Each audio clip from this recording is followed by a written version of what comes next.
Shalom, shalom, ¿qué tal amigos? ¿Cómo están? La traducción suele ser una tradición y eso lo recuerda el 8 de Tebet, un día de un ayuno menor, pero muy importante y que suele ser olvidado. Muchos hacen el ayuno incluyéndolo en el del 10 de Tebet, que ya existía también. Pero, ¿qué pasó el 8 de Tebet? Es un día que pasa desapercibido para muchos, pero su trasfondo histórico contiene enseñanzas fundamentales para nuestras vidas como judíos y como personas que quieren ser conscientes de su identidad espiritual.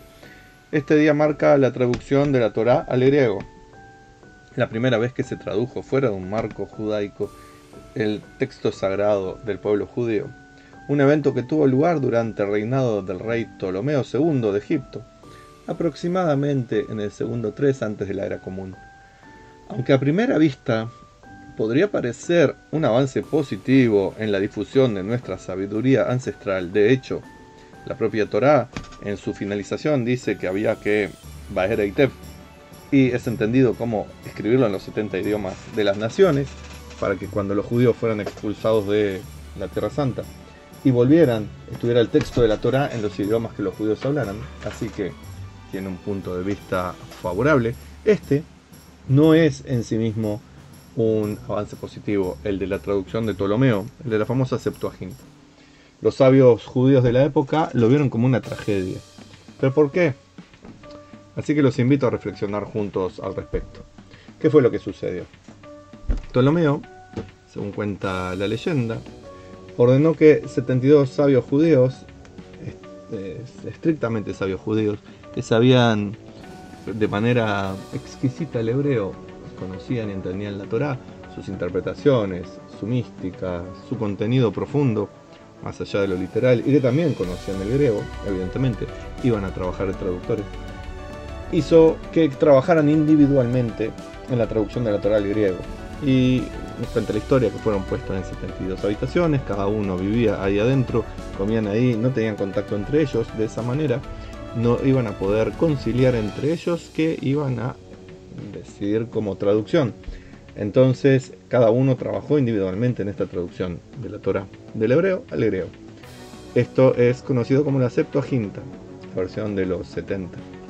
Por un milagro, o porque la Torá era interpretada de una manera apropiada por estos 72 sabios, ellos tradujeron el texto de manera idéntica, incluyendo cambios específicos para evitar malentendidos o tergiversaciones, porque la Torá ya no iba a estar siendo leída, comprendida dentro del marco habitual, que no promueve ni la idolatría ni creencias extrañas de otra índole, sino que iba a estar en manos de idólatras. Por lo tanto, tenían que tener mucho cuidado que no hubiera malentendidos, como por ejemplo con la palabra Elohim, que significa, entre otras cosas, poderosos, dioses, Dios, jueces, dignatarios, nobles, muchas palabras que se resumen como una autoridad o alguien poderoso.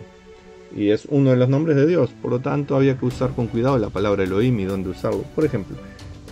Así que para evitar malentendidos, no para mentir, no para manipular, no para engañar, sino para que el contenido de la Torá no sirviera para justamente lo contrario de lo que es la Torá. La Torá es iluminación, es instrucción, es sabiduría.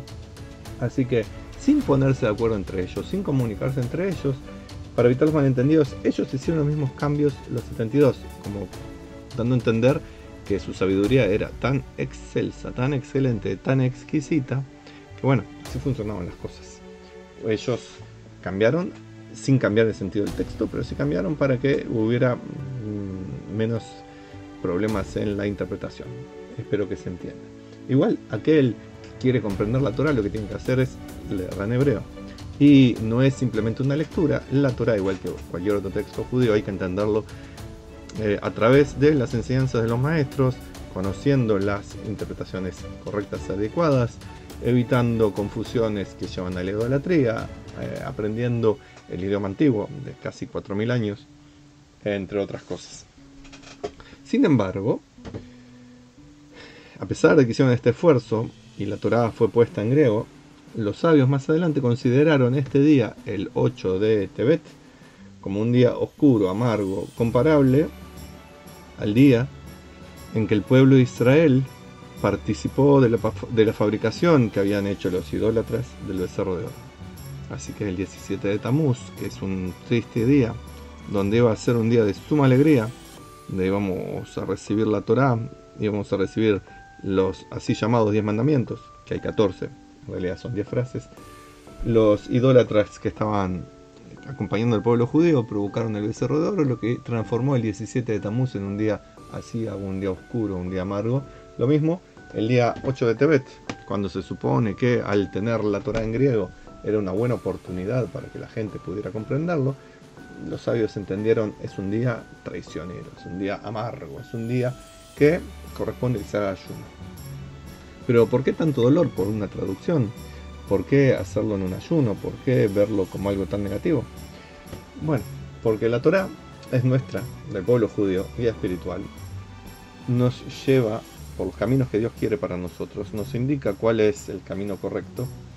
Y la Torá es mucho más que palabras en un texto. La Torá no es un libro simplemente, la Torá no es algo que uno puede leer y comprender. La Torá se precisa visualizar, entender, manejar, vivenciar dentro de un determinado contexto que es más allá de lo literario. No es un libro para literatura.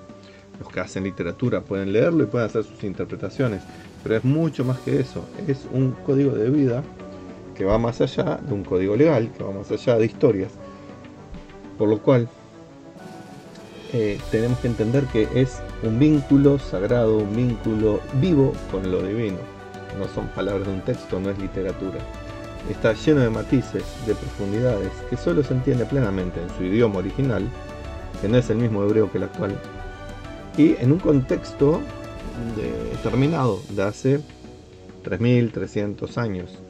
Así que se precisa lo que los maestros enseñan en la Torá oral para poder comprender lo que dice la Torá escrita, porque si no nos quedamos perdidos.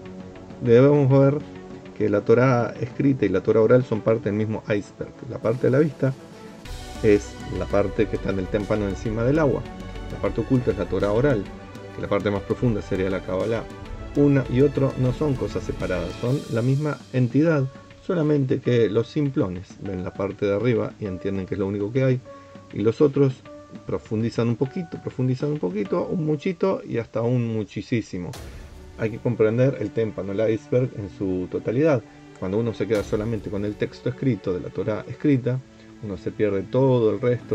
Más allá de que uno pueda hacer literatura, no es literatura, es un vínculo vivo con lo divino, con la chispa sagrada que es la Neshama que somos. La traducción, cuando se pasó al griego o a cualquier otro idioma, y para peor después cuando gente no judía, sin el conocimiento y sin las virtudes de estos sabios, tradujeron a otros idiomas, así que la traducción no solo diluyó su esencia, sino que también abrió puerta a interpretaciones erróneas por más cuidado que hayan puesto los sabios, y a que su uso fuera destinado a intenciones poco sagradas, como degradar al pueblo judío, burlarse, encontrar cosas que no existen, crear religiones que van justamente en contra de lo que dice el texto de la Torá.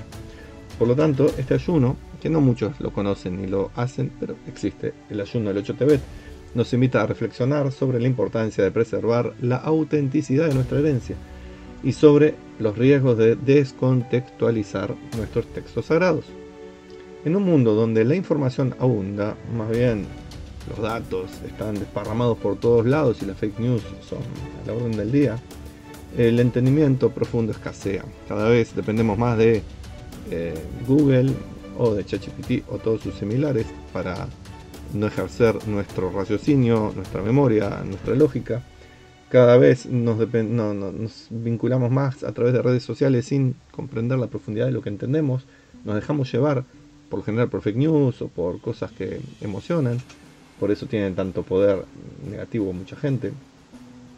Este día 8 de Tebet, por lo tanto, nos recuerda la importancia de no solamente la Torá, sino de la palabra, de los vínculos sagrados, de mantener con responsabilidad y transmitir el judaísmo con amor, cariño y aprecio, no solo a las letras en un papel o en un pergamino, sino como un estilo de vida con toda su riqueza espiritual, cultural y ética. Más allá de la historia, este día tiene relevancia actual, como hemos dicho. Nos enseña a valorar nuestra identidad, a no diluirnos en un mundo que a menudo busca uniformarnos y hacernos desaparecer. En lugar de esconder quiénes somos, debemos mantenernos firmes en nuestros valores, compartirlos con sabiduría y sensibilidad, apreciando las diferencias de cada uno, que eso nos fortalece en lugar de debilitarnos. Entonces, ¿cómo enseñar sobre el 8 de Tebet hoy en día? Y esta es una oportunidad para que podamos profundizar, por ejemplo, en estas preguntas. ¿Qué significa ser judío en un mundo globalizado y que está lleno de antisemitismo? ¿Cómo podemos compartir nuestra tradición sin perder nuestra esencia y sin estar expuestos a riesgos o amenazas? ¿Qué hacemos para conectar a las nuevas generaciones con el alma del judaísmo y no solo con sus formas externas, con algunas cositas divertidas que no aportan mucho? La enseñanza del 8 de Tebet no es solamente un relato histórico, es una llamada a la acción. Nos desafía a vivir nuestra identidad judía con orgullo, entendiendo que cada mitzvah, cada letra de la Torá, tiene un propósito profundo que nos conecta con el Eterno y con nuestro prójimo. En este día de reflexión y ayuno, que cada uno de nosotros encuentre inspiración para ser un transmisor fiel y vivo de nuestra herencia, a través de vivenciarla, experimentarla. Porque no son solo palabras, sino que son acciones, pensamientos, sentimientos, conexiones, que reflejan el verdadero espíritu del judaísmo y de cada judío. Así que nunca dejemos de enseñar, para lo cual tenemos que aprender y vivir nuestra Torá. Les deseo a todos que tengan shalom y bendiciones, y sepan que soy vuestro amigo en el camino de la verdad y la luz.